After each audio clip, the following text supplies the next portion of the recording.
Perbarui ilmu Islam kamu bersama Religion di tv1news.com dan TV1 Connect.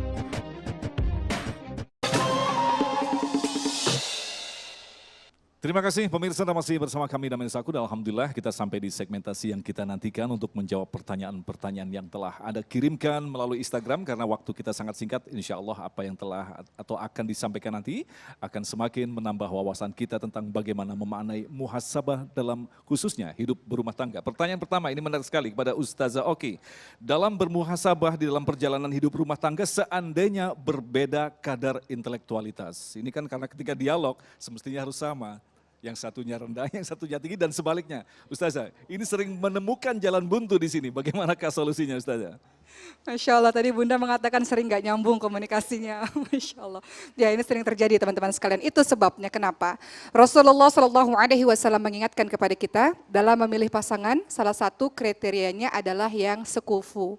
Sekufu dalam hal apa? Sekufu dalam berbagai macam hal. Termasuk sekufu dalam tingkat mungkin intelektualitasnya, seperti itu. Kalau nggak sekufu boleh atau tidak? Boleh, tapi penyesuaiannya juga memerlukan usaha yang luar biasa. Ini terjadi pada saat pernikahannya Zaid bin Harithah radhiyallahu anhu dengan Zainab radhiyallahu anha, di mana yang satu adalah bangsawan, yang satu adalah seorang budak. Ketika menikah ternyata kurang dirasa cocok sehingga pada akhirnya berpisah.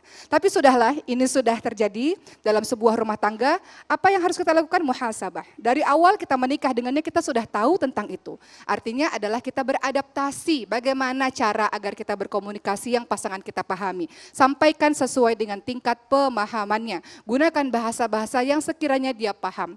Makanya silakan teman-teman ketika menyampaikan dakwah kepada pasangan doa. Seperti doanya Nabi Musa alaihissalam ketika menghadap Fir'aun.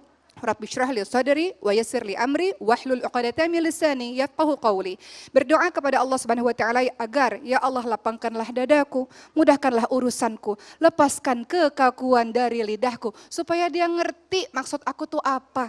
Terkadang isinya benar, cara penyampaiannya nggak benar yang buat dia nggak paham dan akhirnya tersinggung. Sehingga doa minta pada Allah agar apa yang kita sampaikan dia paham dan masuk ke dalam hatinya dan terjadilah komunikasi yang baik yang berujung kepada perubahan-perubahan yang baik. Wallahu a'lam. Masya Allah. Baik, pertanyaan berikut dari virtual yang akan disampaikan Ade, kita akan saksikan bersama. Silakan.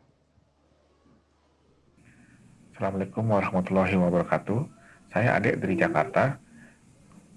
Selama lebih dari 10 tahun kami menikah, kami belum pernah melakukan muhasabah dalam keluarga. Biasanya muhasabah yang dilakukan itu untuk sendiri-sendiri saja atau individu. Pertanyaan saya adalah, bagaimana cara memulai muhasabah dalam keluarga? Lalu, pernahkah Islam mencontohkan cara memulai muhasabah dalam keluarga?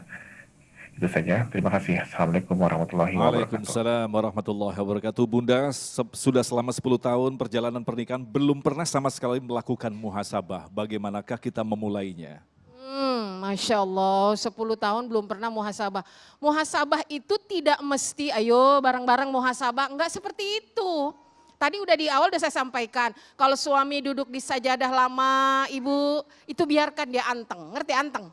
Nah, biarkan, siapa tahu dia sedang tafakur gitu. Tapi konsep muhasabah dalam Al-Quran adalah, ya ayyuhalladzina amanu sta'inu bis sabri wassalah.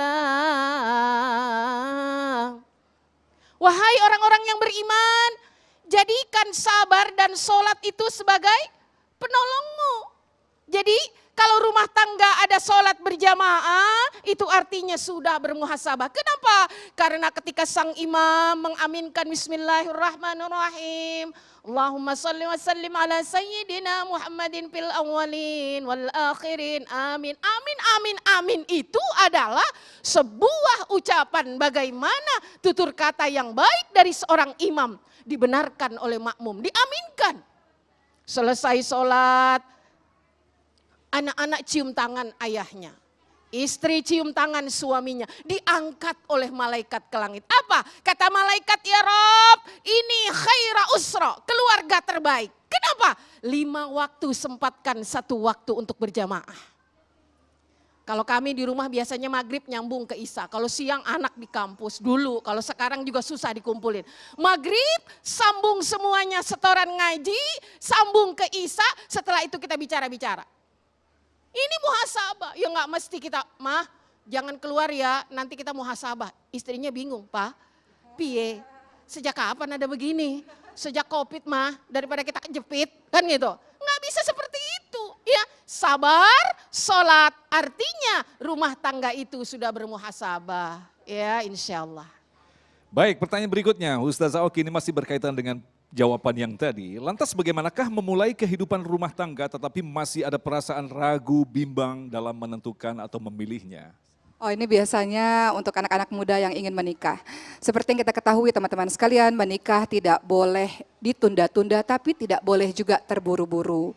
Ibarat kita masuk ke dalam medan perperangan, di mana kalau dalam medan perang harus ada persiapan supaya kita bisa menang dalam medan pertempuran tersebut. Begitu pula dengan pernikahan, harus ada persiapan-persiapan. Dengan adanya persiapan yang matang, insya Allah membuat kita tidak ragu. Apakah itu persiapannya? Tentu tidak hanya persiapan secara kemampuan biologis saja, tapi juga yang namanya untuk laki-laki misalnya kemampuan finansial, kemampuan mental untuk menghadapi apa-apa yang terjadi nanti dalam bahtera rumah tangga. Persiapan ilmu, bagaimana cara menjadi istri yang baik sesuai dengan Al-Quran dan Sunnah, bagaimana menjadi ibu yang baik, sehingga kalau sudah ada ilmu mampu mengaplikasikannya dalam rumah tangga. Kalau tidak ada ilmu, kurang sabar, kalau kurang sabar, khawatir bubar dengan begitu cepat. Sehingga persiapan-persiapan yang tadi sudah dipersiapkan, berikutnya adalah insya Allah dengan niat yang baik, jalani hubungan atau prosesnya baik. Jangan kita mau menuju kepada pernikahan yang suci tapi dikotori dengan proses yang penuh dengan maksiat. Prosesnya baik, kalau dalam Islam kita ada yang namanya pendekatan ya, ada ta'aruf, khitbah, nikah. Kemudian setelah itu apa yang harus dilakukan? Tidak ada lagi ragu-ragu. Kenapa? Karena biasanya syaitan akan sangat senang untuk membuat kita ragu-ragu dalam melakukan amal salih. Yuwaswisu fi sudurin nas minal jinnati wan nas. Ada bisikan kejahatan, dibisikkan oleh syaitan dari golongan jin dan manusia. Ngapain nikah? Nggak usah nikah, nanti aja, memangnya kamu siap? Nggak nikah tapi akhirnya melakukan maksiat. Misalnya, itu syaitan dari kalangan manusia. Ada juga bisikan-bisikan syaitan dari kalangan jin yang senantiasa membuat kita was-was dan ragu-ragu. Asalkan persiapannya sudah matang, persiapan ilmu, finansialnya, tidak harus kaya raya, tapi laki-lakinya tahu tanggung jawabnya sebagai seorang laki-laki. Ar-rijalu qawwamuna 'alan nisa bima faddalallahu ba'dahum 'ala ba'd wa bima anfaqu min amwalihim. Laki-laki tahu An-Nisa 34 tugasnya untuk memberikan nafkah, asalkan dia tahu bahwa dia harus memenuhi kebutuhan istri anaknya, dia siap secara biologis, dia siap secara mental. Ayo langsungkan pernikahan. Insya Allah dengan begitu, dengan ada ilmu, bergantung penuh pada Allah, pernikahan bisa dijalankan dengan penuh sakinah, mawaddah warahmah. Insya Allah. Insya Allah. Baik, kembali ke Bunda. Apakah uzlah atau mengasingkan diri diperlukan dalam prosesi muhasabah? Iya, betul. Ya, bahasanya uzlah. Ya, Rasul Shallallahu Alaihi Wasallam ketika hatinya sedang risau, kurang nyaman, beliau menyendiri. Sampai-sampai ketika ini menyambung kisah yang disampaikan oleh Ustazah Oki itu tadi. Ketika para istri menuntut, kan gitu. Rasul tidak marah.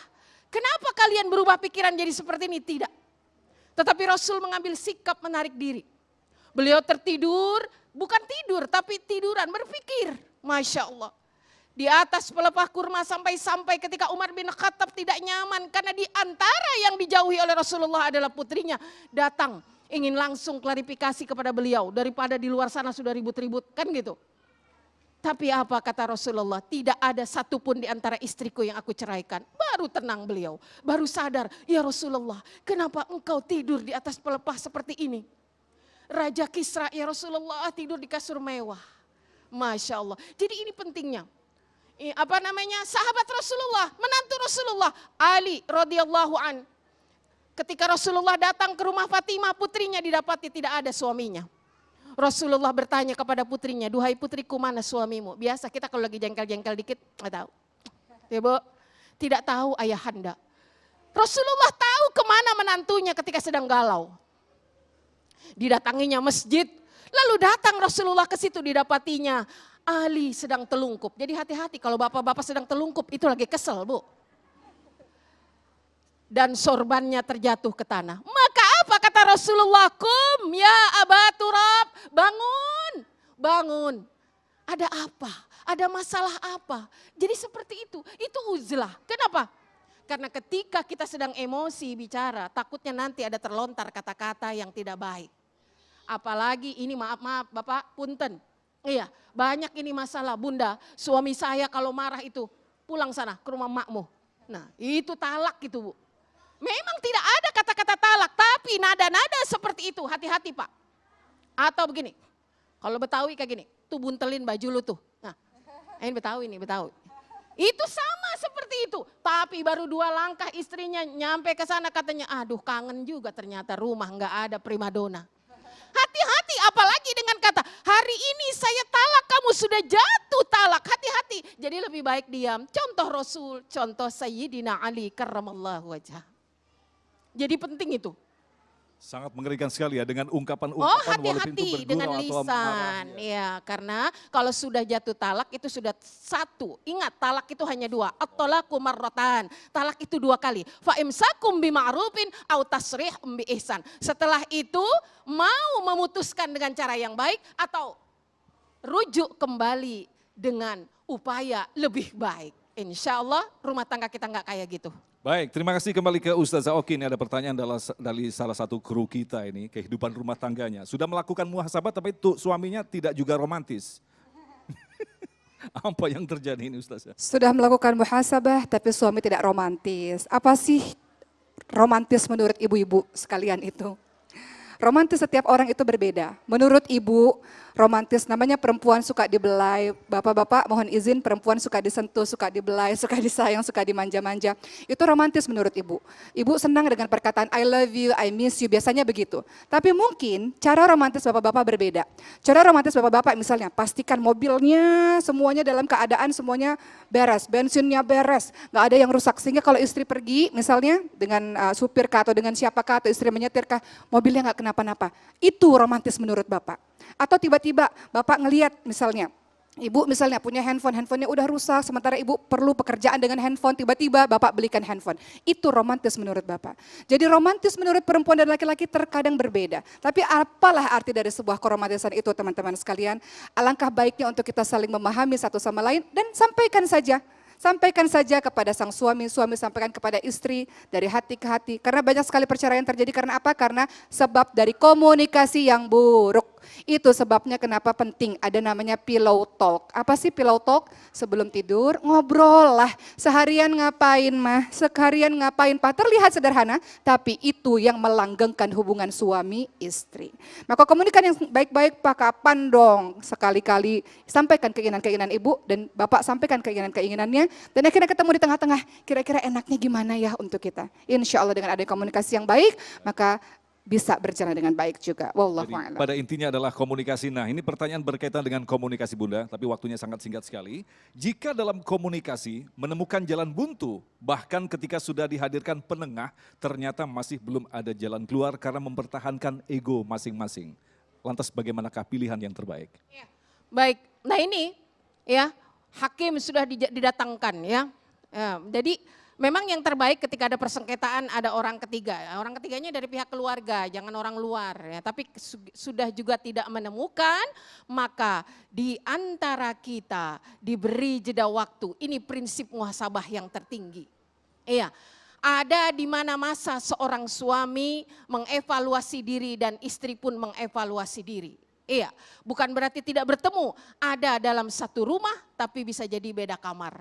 Satu kamar bisa jadi beda tempat tidur. Ini bukan ngajarin bapak misah ranjang, bukan. Iya, karena di mana saatnya kita wajib merasakan betapa berartinya orang yang selama ini ada di dekat kita. Tidak bisa dituturkan dengan kata-kata, ketika semuanya itu saling bantah, maka yang bisa bicara adalah kata hati. Maka disinilah pentingnya. Makanya Allah Subhanahu wa taala menurunkan sakinah itu dalam hati. Huwallazi anzalas sakinata fi qulubil mu'minin dalam surah Al-Fat itu. Orang mukmin selalu diturunkan rasa sakinah itu. Iya, Bu, kalau ibu lihat suami tidur padahal dia nggak ngapa-ngapain kita, tapi seneng ibu ngelihatnya, itu udah sakinah. Kalau bapak juga lihat istri udah merem Pak, udah pules meskipun berbunyi, tapi bapak seneng banget ngelihatnya, itu udah sakinah. Nah, maka salah satu ciri ketika kita tidak menemukan titik di mana ada persamaan, disitulah kita wajib bersama-sama mendekat kepada Allah Subhanahu wa Ta'ala. Jika rumah tanggamu bermasalah, sesungguhnya bukan masalah-masalah dunia, berarti hubunganmu dengan Allah yang bermasalah. Masya Allah, terima kasih Ustazah Oki, Bunda yang telah memberikan ilmu yang sangat luar biasa sekali bagi kita. Dan insya Allah di akhir nanti kita akan berdoa bersama seperti yang telah ditegaskan tadi, rumah tangga adalah ibadah terpanjang. Pastinya akan hadir masalah demi masalah, tetapi itu adalah maksud agar Allah justru menguatkan ikatan kita. Tetaplah bersama kami, Damai Indonesiaku.